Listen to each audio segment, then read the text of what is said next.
Bonjour, merci de nous rejoindre pour cette nouvelle vidéo. Et aujourd'hui, je suis avec Audrey Chaudière.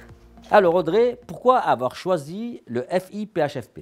Alors, j'ai choisi de candidater au sein du FIPHFP à un moment particulier. J'étais dans un moment de doute où voilà, je me demandais comment je souhaitais m'engager en tant que fonctionnaire. Et donc voilà, j'étais à la recherche d'une structure plus petite. J'avais précédemment travaillé plutôt dans des ministères à taille humaine. Et voilà, je voulais aussi redonner du sens à mon travail. Donc voilà, j'étais à la recherche de missions qui faisaient sens par rapport à mes valeurs, par rapport au fait d'être fonctionnaire et travailler pour le service public. En quête de sens de votre engagement? Oui, tout à fait. Alors depuis quand avez-vous trouvé ce sens? Alors moi je suis arrivée en mars 2024 et ce qui est fou c'est qu'au bout d'un mois, les collègues me disaient qu'on avait l'impression que j'étais là depuis longtemps, même si bon, j'avais encore toute la montée de compétences à réaliser, mais ça fait un peu plus d'un an. Donc vous avez trouvé votre place? C'est le sentiment que j'ai aujourd'hui. Alors, quelle est votre fonction au sein du FIPHFP? Alors moi, je suis déléguée au pilotage des aides et des conventions donc, au sein du FIPHFP.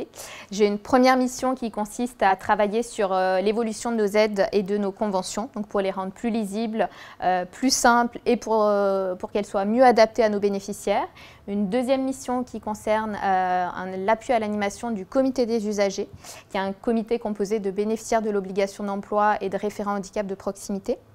Troisième mission, j'interviens également en appui de notre réseau des directeurs et directrices territoriaux en handicap. Et enfin, je suis la déléguée à la protection des données du FIPHFP. Et quels sont vos interlocuteurs privilégiés? Alors, c'est bien sûr tous les collègues au sein de l'établissement public, l'équipe de direction, la directrice de la communication et les autres collègues délégués. Je travaille aussi beaucoup avec la gestion administrative de la Caisse des dépôts et consignations et également avec bien sûr le réseau des TH. Et qu'appréciez-vous le plus donc, dans votre travail?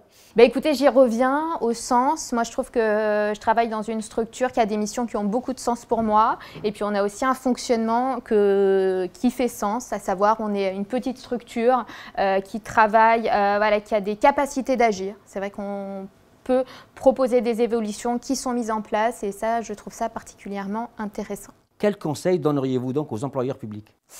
Alors, c'est un peu compliqué après un an de répondre à cette question. Moi, j'en profiterai pour me faire un peu le porte-voix des membres du comité des usagers, voilà, en incitant les employeurs publics à mettre en place des référents handicap au sein de leur structure, de les accompagner, de les professionnaliser, de les soutenir, parce qu'il y a vraiment besoin qu'il y ait un portage politique fort au sein des organisations et que ces fonctions-là soient valorisées. Ça fait pas longtemps que vous êtes là, mais est-ce qu'il y a un moment fort que vous retenez? C'est un peu compliqué, encore une fois, après un an passé, oui. mais c'est vrai qu'on a 2-3 réunions par an avec le comité des usagers. Et voilà, pour moi, c'est des temps forts qui me permettent d'échanger avec les collègues, qui sont des personnes qui viennent de tous les territoires, de toutes les fonctions publiques et qui nous font des retours de terrain, des retours de professionnels ou de bénéficiaires. Donc ça reste des temps forts sur mon poste. 3 mots pour vous qualifier? Alors, moi je dirais que je suis une personne volontaire, que je suis une personne solidaire. Ça tombe bien parce que c'est une des valeurs portées par le FIP, mais vraiment, en tout cas, une aspiration.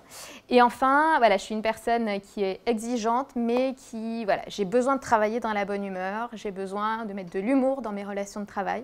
Et voilà, c'est quelque chose de très important. Pour moi, ça fait partie de la qualité de vie au travail, de pouvoir travailler de cette manière-là. Travailler dans une bonne ambiance. Tout à fait.